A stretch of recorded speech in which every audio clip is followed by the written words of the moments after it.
Bună ziua și bun găsit! Sunt Ramona Cama și astăzi vreau să vă prezint o carte de colorat cu versuri, anume aceasta, pe care am realizat-o împreună cu mama mea, Alexandrina Olălău. Versurile îi aparțin, iar ilustrațiile sunt realizate de mine. Citim, colorăm, dar mai tare ne distrăm. Și cum ar fi să ne distrăm copiii și pe noi și mai ales să-i bucurăm prin aceste versuri și ilustrații educative și comice totodată. Așa că eu vă citesc o poezie din această carte, o să vă arăt și desenul. Cioara fără ciorapi. În zăpada de afară, dârdâie de zor o cioară, a plecat fără ciorapi, doar în cizmele de lac. S-a grăbit la sănioară, of, micuță cioară. Noi ne punem ciorăpeii, apoi luăm bocănceii. Și acesta este desenul care va fi colorat de copii, da, cioara fără ciorapi, cu cizmele de lac la sănioară. Acesta este desenul pentru poezia Vulpea la piață.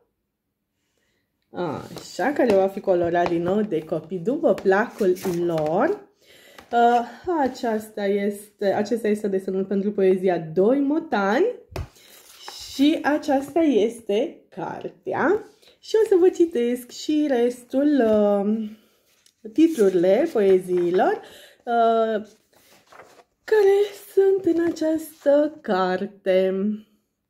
Două vrăbi, Rică iepurică, martinel, un puiuț, o lalea și o albină, gâsculița apretată, pinguinii la patinoar, calul cu dantură perlată, mielușelul negruțelul, cioara fără ciorapi, vulpea la piață, doi motani, ieduțul cel cârlionțat. Pe acestea vă las să le descoperiți împreună cu copiii și să vă bucurați împreună cu ei. Această carte poate fi găsită în limba română, în limba engleză, în limba turcă, așa că au de unde alege copiii. Voi pune în secțiunea de comentarii linkul de comandă.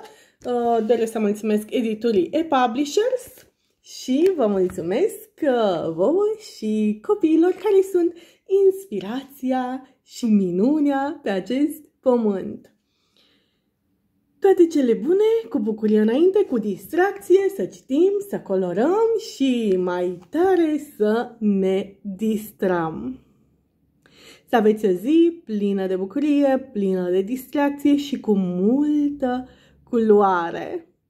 Toate cele bune, v-am pupat!